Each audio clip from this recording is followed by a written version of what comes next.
बालमित्रांनो, माझे नाव आराध्य विलास काळे। आज मी गोष्ट सांगणार आहे। गोष्टीचे नाव आहे तबला। तर एका छोट्याशा घरात जीत आणि बबली आणि तिचे मम्मी पप्पा राहत असतात। तर जीतला तबला वाजवायला खूप आवडत असे।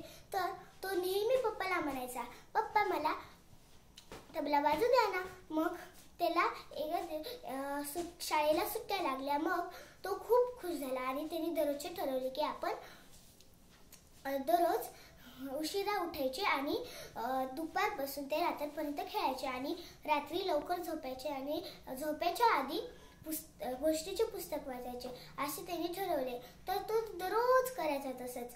मग त्याला त्याचा खूप कंटाळा आला। मग तो पप्पा समोर गेला। तर पप्पाला सांगायच्या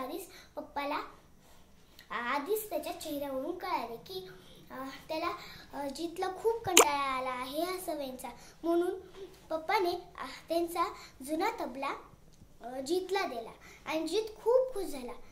पप्पाने जीतला पहिला ताल शिकवला, ना धी ना ना धी धी ना ना धी धी ना, हा ताल शिकवला। जीत खूप खुश झाला। तो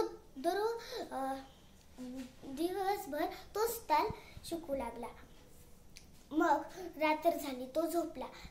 त्याला तबला आवडला होता म्हणून तो तबला जवळ घेऊनच झोपला। मग तो बडबड करत होता पहिला ताल झोपेत। मग सकाळ झाली, पप्पाने त्याला दुसरा ताल शिकवला, धा धिंदा धा धिंदा। मग त्याला खूप मजा वाटायला लागली। तो ताल दिवसभर वाजू लागला। रात्र झाली, तो झोपला। मग त्यांनी तबला कपाटातच ठेवला होता आणि तो झोपला। सकाळी उठला तर काय, त्याला वाटले होते की आपण रात्री तबला कपाटातच ठेवला होता। म्हणून त्याने कपाटात बघितले की तबला नाही। मग त्याला गच्चीहून आवाज येत होता। मग तो गच्चीवर गेला तर काय, तिथे मम्मी पप्पा आणि बबली होते। तर पप्पा बबलीला तबला शिकवत होते आणि आई मम्मी बबली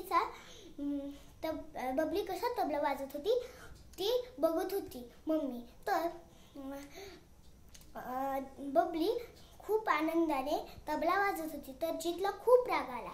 मग तो बबलीच्या हातातून तबला हिसकावून घेत होता। तर